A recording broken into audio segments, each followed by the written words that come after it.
Philadelphia Bunga Waru dimanapun berada, dan bagi setiap anak Tuhan dimanapun berada. Baik, mari kita sama-sama akan buka ibadah online kita. Pada pagi hari ini kita bersyukur bahwa ibadah online kita walaupun lewat media elektronik, tapi kita tahu, kita yakin dan percaya bahwa ketika kita memuji dan menyembah Tuhan, kita tahu Tuhan hadir bersama-sama dengan kehidupan kita. Puji Tuhan. Mari kita bersatu dan kita di hadapan Tuhan. Kita memberikan yang terbaik bagi Tuhan pada pagi hari ini. Haleluya Tuhan, terima kasih Bapa. Kami bersyukur kepada-Mu Tuhan, buat segala kebaikan Tuhan, buat kasih karunia Tuhan yang begitu besar bagi setiap kami Bapa. Kami patut bersyukur kepada-Mu Tuhan. Kami patut berterima kasih kepada-Mu Tuhan. Kami mengatakan bahwa Engkau baik, Engkau dahsyat, luar biasa bagi hidup kami Bapa. Ini kami Tuhan, dengan keterbatasan kami Tuhan, Engkau tahu setiap hati kami. Kami mau ingin memuji dan menyembah Engkau Tuhan. Terima kasih Tuhan Yesus, terima kasih Bapa yang baik. Memberkati setiap umat Tuhan dimanapun mereka berada. Biarlah pada pagi hari ini kami sama-sama memuji Tuhan, menyembah Tuhan. Dalam keadaan apapun Tuhan, kami mau mengandalkan Engkau ya Bapa. Terima kasih Tuhan Yesus, doa kami mau siap untuk memuji, membesarkan, mengagungkan nama-Mu ya Tuhan. Terima kasih Tuhan. Haleluya. Haleluya. Siap memuji Tuhan, jemaat Tuhan. Mari kita semua umat pilihan Allah, umat yang diberkati Tuhan, kita mau siap memuji dan mengagungkan nama Tuhan. Haleluya. Tuhan Allah baik, Tuhan Allah dahsyat, luar biasa di hidup kita. Haleluya.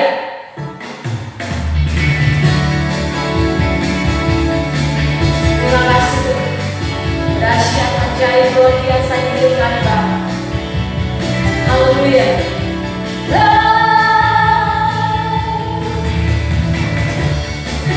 Terima kasih Tuhan. Kami mau selalu memuji dan membesarkan, kami mau selalu memuji dan membesarkan nama-Mu Tuhan. Haleluya. Haleluya. Mari kita semua umat pilihan Allah, dengar panggilannya, untuk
kasih Tuhan.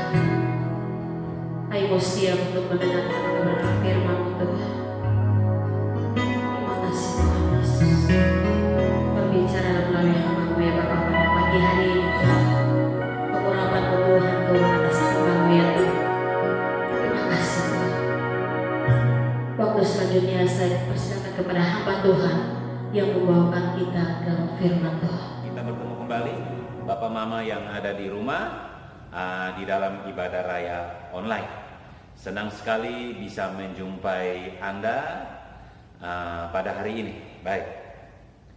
Tema kita 2020 masih tetap sama, maturity atau kedewasaan. Dan kita sudah masuk di poin yang kedua, yaitu tanda kedewasaan.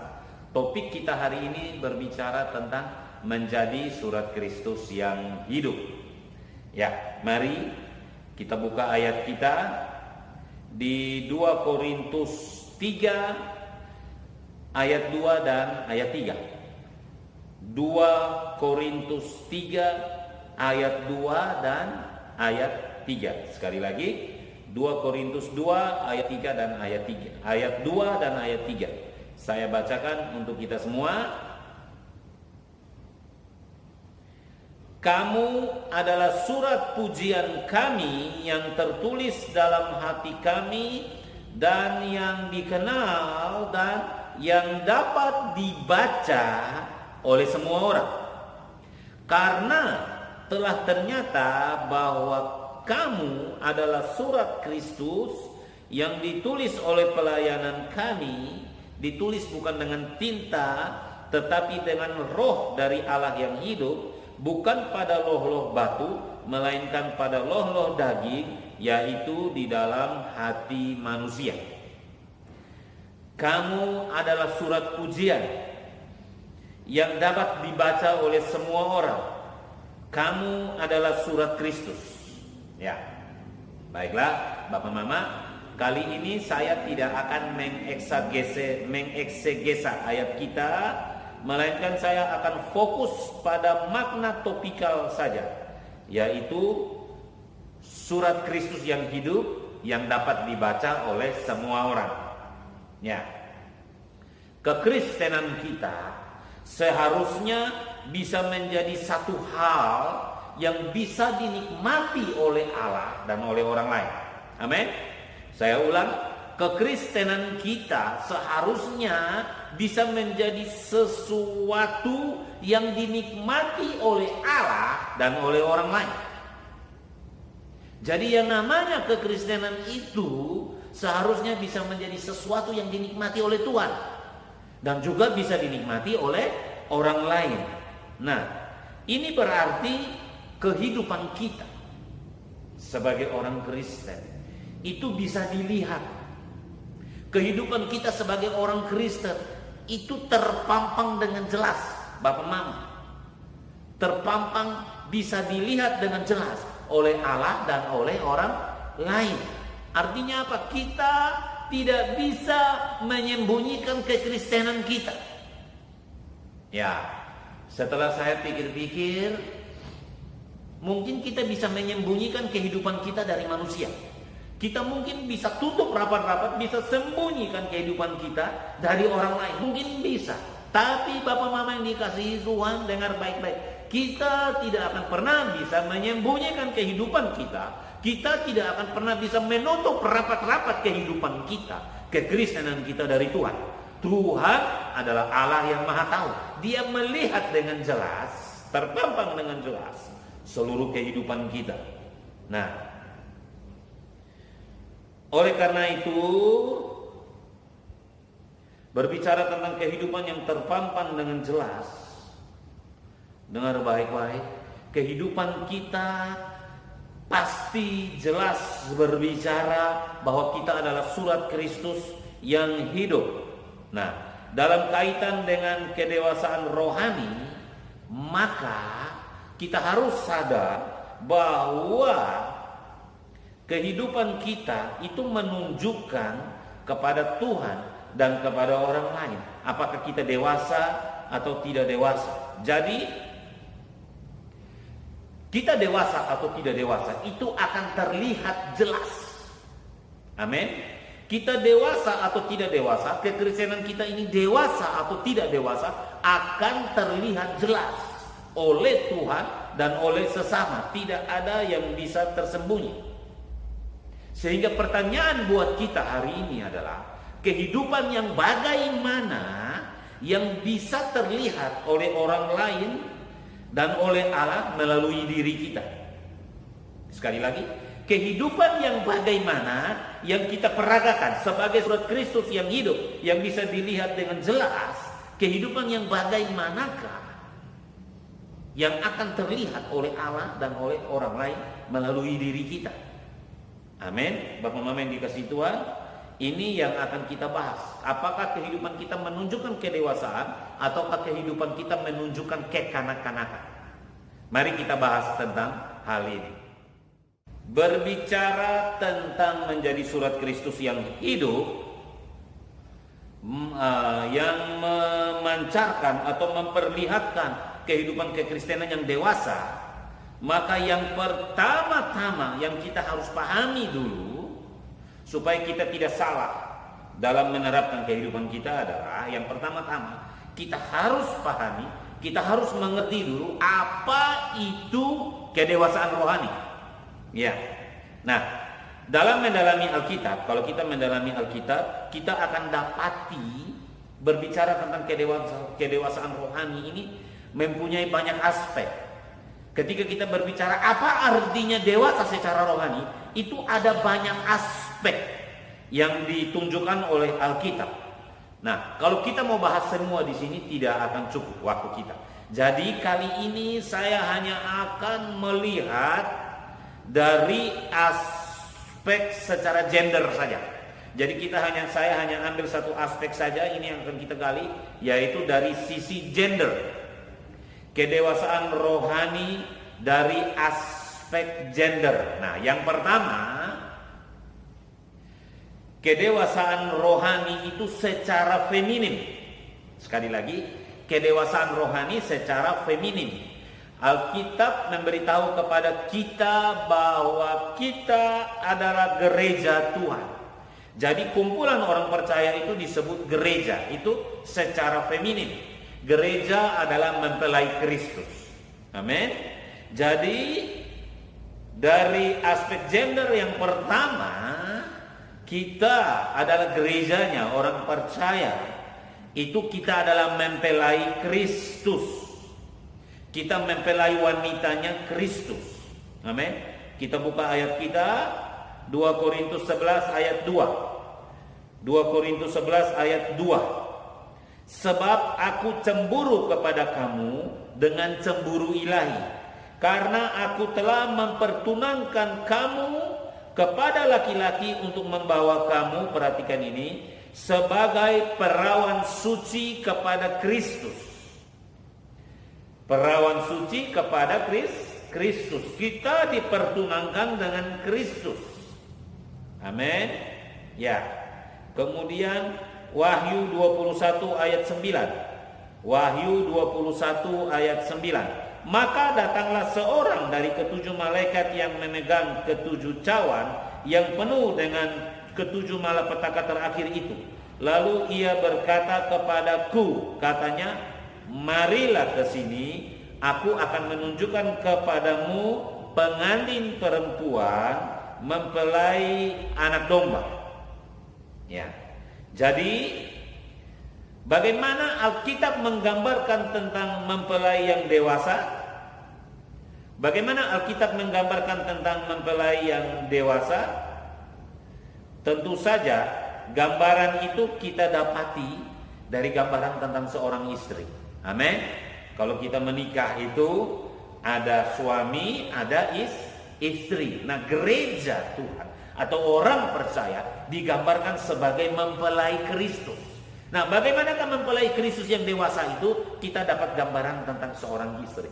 Bagaimana seharusnya seorang istri yang dewasa berperilaku terhadap suaminya yang digambarkan oleh Alkitab. Seperti itulah seharusnya kita sebagai mempelai Kristus memperlihatkan kehidupan kekristenan kita sebagai surat Kristus yang hidup kepada Tuhan dan kepada orang lain. Bagaimana kita menjadi seorang mempelai yang dewasa? Gambarannya sama seperti bagaimana Alkitab menggambarkan tentang seorang istri. Amin. Ya, istri menjaga kecantikannya.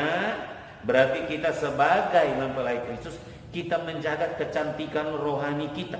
Berupa apa? Ketidakbercelaan. Perawan suci. Artinya apa? Tidak bercela. Amin. Ya, yang kedua, bagaimana seharusnya istri terhadap suami? Penundukan diri atau menuruti dengar-dengaran kepada suami. Begitu pula kita sebagai mempelai Kristus. Kalau kita menunjukkan kedewasaan kita sebagai orang Kristen, maka kita harus menunjukkan satu kehidupan yang dengar-dengaran dengan Tuhan. Kita harus menunjukkan satu kehidupan yang tunduk kepada Tuhan. Amin. Itulah gambaran dari mempelai yang dewasa. Ya. Juga berikutnya adalah persembahan diri secara total. Sebagaimana seorang istri mempersembahkan dirinya kepada suami, demikianlah kita, surat Kristus yang hidup, kita harus menunjukkan satu kehidupan di mana kita mempersembahkan diri kita, hidup kita secara total kepada Allah, kepada mempelai pria, kepada pengantin laki-laki kita. Amin. Penyerahan diri secara total.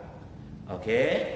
Itu berbicara tentang kita menjadi mempelai wanita. Nah, sekarang kita lihat dari sisi maskulin. Alkitab juga berbicara dari sisi maskulin bagaimana kedewasaan kekristenan itu. Yaitu apa? Kita harus menjadi serupa seperti Kristus. Kita buka ayat kita, Roma 8 ayat 29. Sekali lagi, dari sisi maskulin kita harus menjadi dewasa, yaitu menjadi serupa seperti Kristus.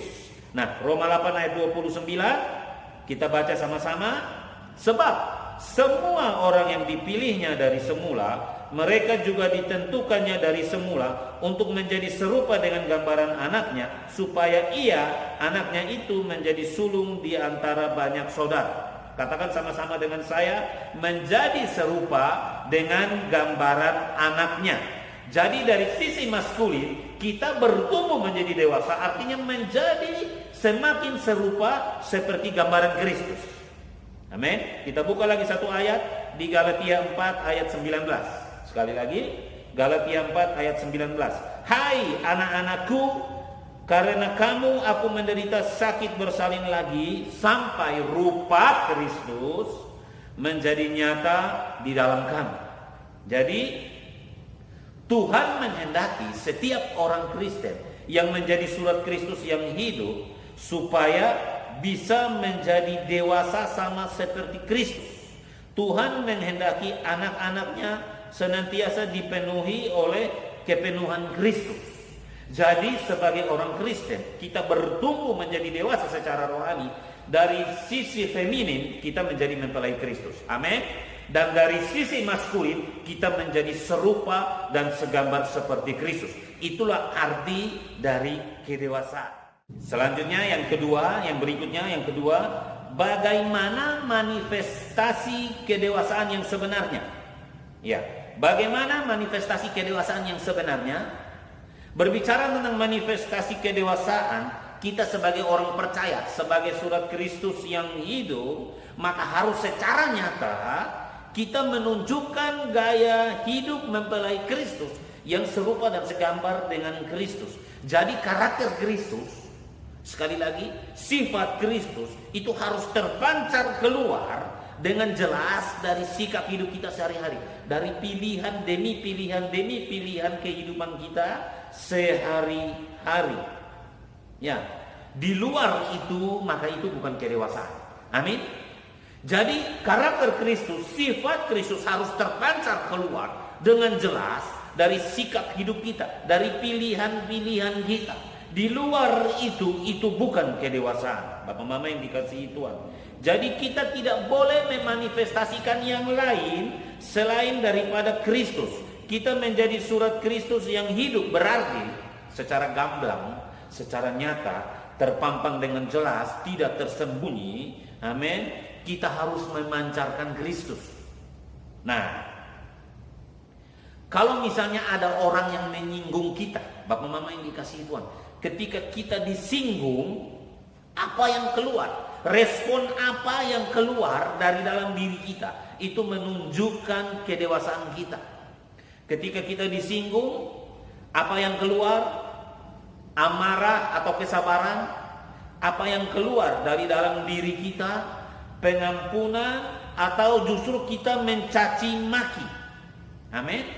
Nah, tanda bahwa seorang Kristen adalah orang yang dewasa adalah ketika dia disinggung, dia memancarkan Kristus yang keluar. Amin. Dia tidak memancarkan yang lain. Dia memancarkan hanya Kristus saja. Itulah manifestasi dari kedewasaan rohani.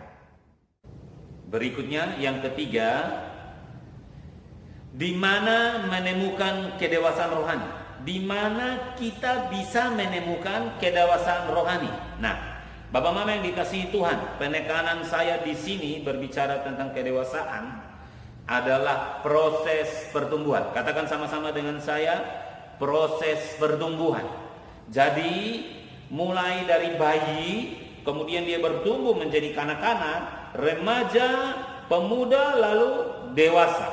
Tidak ada yang lahir bleng serta-merta langsung dia jadi dewasa. Tidak. Ada satu proses pertumbuhan untuk menjadi dewasa. Nah, seperti yang saya ajarkan di awal tahun, sekitar bulan Januari, makanan bagi pertumbuhan rohani. Nah, di sini. Jadi pertumbuhan itu membutuhkan makanan. Amin. Bayi yang lahir dia butuh makanan. Kemudian dia jadi kanak-kanak, dia butuh makanan. Dia jadi remaja, dia butuh makanan. Bertumbuh jadi pemuda, butuh makanan. Terus menjadi dewasa, butuh makanan. Pertumbuhan untuk menjadi dewasa itu membutuhkan makanan. Dan seperti yang saya ajarkan di awal tahun, makanan bagi pertumbuhan rohani berbicara tentang apa? Firman Tuhan. Katakan sama-sama dengan saya, firman Tuhan. Sekali lagi, makanan bagi pertumbuhan adalah firman Tuhan. Kita buka ayat kita, 1 Petrus pasal 2 ayat 2. 1 Petrus pasal 2 ayat 2. Ya. Dan jadilah sama seperti bayi yang baru lahir, yang selalu ingin akan air susu yang murni dan yang rohani, supaya olehnya kamu bertumbuh dan beroleh keselamatan. Ya. Jadi kita menemukan kedewasaan rohani kita berkaitan dengan menjadi surat Kristus yang hidup, maka kita berbicara juga tentang kita menjaga kelakuan kita senantiasa bersih, yaitu sesuai dengan firman Tuhan. Oke? Sekali lagi, untuk bertumbuh menjadi dewasa kita butuh makanan, yaitu firman Tuhan. Jadi kita harus kasih makan terus diri kita dengan firman Tuhan. Kalau kita mau bertumbuh menjadi dewasa, maka kita harus kasih makan diri kita dengan firman. Dan yang kedua, berbicara tentang kedewasaan rohani, menjadi surat Kristus yang hidup. Bagaimana kita menunjukkan kehidupan kita, maka kita harus menjaga kehidupan kita sesuai dengan firman Tuhan. Kita buka lagi satu ayat kita, Mazmur 119 ayat 9. Mazmur 119 ayat 9. Dengan apakah seorang muda mempertahankan kelakuannya bersih? Dengan apakah seorang muda mempertahankan kelakuannya bersih? Dengan menjaganya sesuai dengan firman-Mu. Bapak Mama yang dikasihi Tuhan, di mana kita bisa menemukan kedewasaan rohani? Yang pertama-tama, kasih makan diri kita dengan firman supaya kita bertumbuh menjadi dewasa. Dan yang kedua, kita hanya bisa menemukan kedewasaan rohani yaitu di dalam firman Tuhan. Oleh karena itu kita harus menjaga diri kita sesuai dengan apa yang firman Tuhan katakan. Amin. Di luar firman kita tidak bisa menemukan kedewasaan rohani. Satu-satunya tempat untuk kita bisa mendapatkan dan menemukan kedewasaan rohani hanya di dalam firman Tuhan. Oleh karena itu, sebagai surat Kristus yang hidup, bagaimana kita harus memanifestasikan Kristus maka tidak bisa tidak. Tempatnya hanya ada di dalam firman Tuhan. Apa yang firman katakan itu yang kita hidupi, itu yang kita lakukan, itu yang kita tunjukkan. Amin. Nah, itu 3 poin yang saya bagikan Bapak Mama yang dikasih Tuhan untuk pembahasan kita kali ini. Tanda kedewasaan rohani yaitu menjadi surat Kristus yang hidup adalah bagaimana kita bisa memanifestasikan kehidupan kita sebagai mempelai Kristus yang dewasa, yang menjadi serupa dan segambar dengan Kristus, di mana kita hanya memanifestasikan Kristus saja dan tidak ada yang lain. Dan tempat kehidupan kita hanya ada satu, yaitu di dalam firman Tuhan. Kasih makan diri kita dengan firman, kita menjaga kehidupan kita sesuai dengan firman, kita tinggal di dalam firman. Maka disitulah kita akan menunjukkan kedewasaan rohani kita. Dan kekristenan kita akan menjadi satu hal yang indah. Kekristenan kita akan menjadi satu hal yang begitu manis, yang menjadi kesukaan dan kesenangan Tuhan kita. Amin. Dan juga orang lain. Bapak Mama yang dikasih Tuhan, kekristenan kita harus bisa dinikmati oleh Tuhan dan oleh sesama. Ketika kita menunjukkan kedewasaan kita sesuai dengan apa yang firman Tuhan mau, di situ Allah disenangkan dan orang lain bisa menikmati kehidupan kita. Tuhan Yesus memberkati. Puji Tuhan, kita telah selesai ibadah online kita pada pagi hari ini. Semoga kita diberkati Tuhan lewat kebenaran firman Tuhan yang sudah disampaikan oleh nama Tuhan. Tuhan Yesus memberkati. Dan dari sepanjang minggu ini kita mau melangkah bersama-sama dengan Tuhan. Di dalam segala keadaan apapun, kita tidak perlu takut, tidak perlu bimbang dan ragu, sebab tangan Tuhan yang selalu menopang kehidupan kita. Haleluya. Puji Tuhan, kita akan angkat pujian. Oleh karena anugerah Tuhan kita ada sampai hari ini. Haleluya.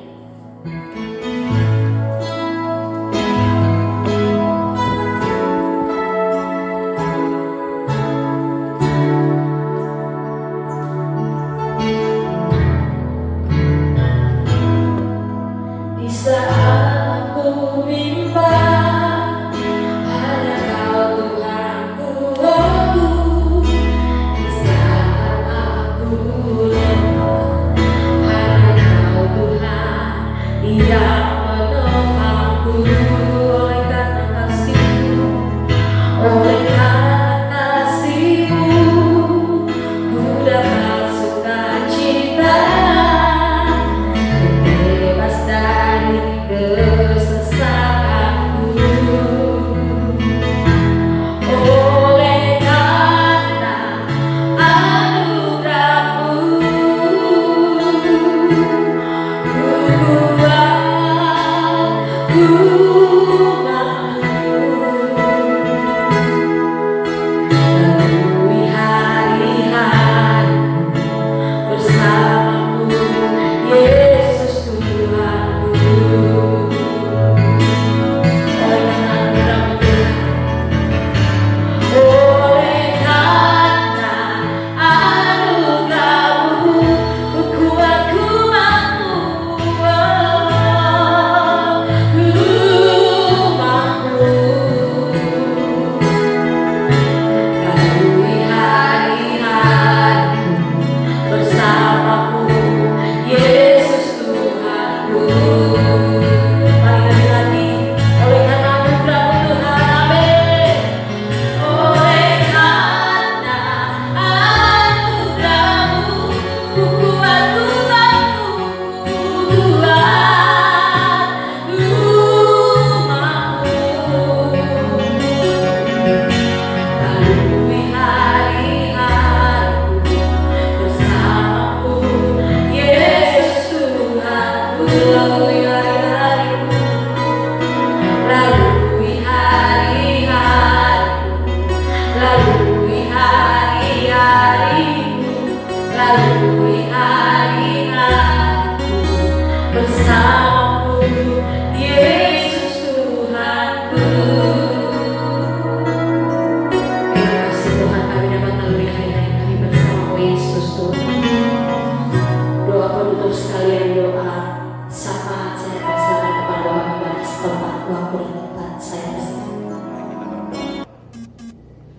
Tuhan Yesus, kami mengucap syukur untuk semua anugerah-Mu dalam hidup kami, Tuhan.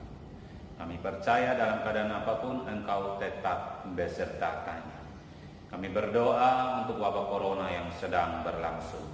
Tuhan, kami percaya tangan-Mu tetap ada atas bangsa kami, bangsa Indonesia. Engkau tetap menuntun bangsa kami. Perlindungan-Mu kami percaya tetap ada atas bangsa kami tercinta. Tuhan memberkati pemerintah bangsa kami dari pusat sampai ke daerah, pelosok-pelosok, bupati, dusun, RT, RW. Tuhan, Engkau memberkati semuanya, Tuhan. Beri hikmat kepada pemerintah bagaimana harus mencari jalan keluar, bagaimana harus mendapatkan solusi untuk menghadapi wabah corona yang sedang berlangsung ini. Kami percaya kemuliaan Tuhan sedang dikerjakan melalui wabah yang ada. Nama Tuhan pasti akan dipermuliakan. Kami juga percaya pada waktu Tuhan, bangsa Indonesia akan bertekuk lutut dan lidah mengaku bahwa Yesus Kristus adalah Tuhan atas bangsa Indonesia. Kami berdoa bagi gereja-gereja-Mu di tengah bangsa ini, Tuhan. Juga di dalam menghadapi wabah corona, kami tidak bisa beribadah di dalam gedung gereja, kami harus beribadah di rumah-rumah. Tapi kami percaya api Roh Kudus-Mu tetap ada bersama dengan gereja-Mu, Tuhan. Oleh karena itu, kami serahkan gereja-Mu ke dalam tangan-Mu, Tuhan. Kami percaya bahwa Engkau punya rencana yang indah atas gereja-Mu. Pakai gereja-Mu di tengah-tengah wabah corona ini, Tuhan, untuk menjangkau jiwa-jiwa menuai bangsa ini, untuk kemuliaan nama-Mu saja, Tuhan. Kami juga berdoa untuk wilayah kami Kabupaten Alor ini, Tuhan. Engkau memberkati Kabupaten Alor ini, Tuhan. Bapak Bupati dengan segenap jajaran Muspida, Engkau berkati mereka, Tuhan, untuk senantiasa bagaimana menuntun, membimbing setiap kami masyarakat Alor untuk berhadapan dengan wabah corona ini maupun masalah-masalah lain yang terjadi di wilayah Alor ini, Tuhan. Kami juga berdoa untuk GBI Philadelphia Bungawaru. Tuhan, Engkau memberkati GBI Philadelphia Bungawaru. Visi yang sudah Tuhan taruh di dalam kami, Tuhan, Engkau sendiri yang kerjakan melalui kami. Pakai kami untuk menyatakan kemuliaan nama-Mu. Pakai kami untuk membawa pengenalan akan Engkau, untuk menjangkau, menuai seluruh Pulau Alor ini, Tuhan. Sekali lagi, Tuhan, kami serahkan GBI Philadelphia ke dalam tangan-Mu. Apapun masalah persoalan yang kami hadapi, kami percaya Tuhan ada bersama-sama dengan kami. Terima kasih, Tuhan. Ini doa syafaat kami, Engkau yang sempurnakan dalam nama Tuhan Yesus Kristus. Dan sekarang kami mau pulang. Kami mohon Tuhan turunkan berkat. Mari jemaat yang dikasihi Tuhan, kita buka kedua tangan kita arahkan hati kepada Bapa di sorga untuk menerima berkat. Kita akhiri ibadah ini di dalam berkat Allah Bapa, kasih karunia yang berlimpah-limpah dari Tuhan kita Yesus Kristus, dan penyertaan kuat kuasa Roh Kudus yang memampukan kita untuk terus memanifestasikan kehidupan Kristus melalui kehidupan kita. Sebab kita adalah surat Kristus yang terbuka, yang hidup, yang bisa dibaca oleh semua orang. Kuasa kekuatan Roh Kudus terus memampukan kita mulai hari ini sampai Tuhan Yesus datang kedua kali yang sama menyebut kita semua, bahkan Maranatha, sampai selama-lamanya. Di dalam nama Tuhan Yesus Kristus yang percaya menerima berkat, kita sama-sama katakan amin. Tuhan Yesus memberkati.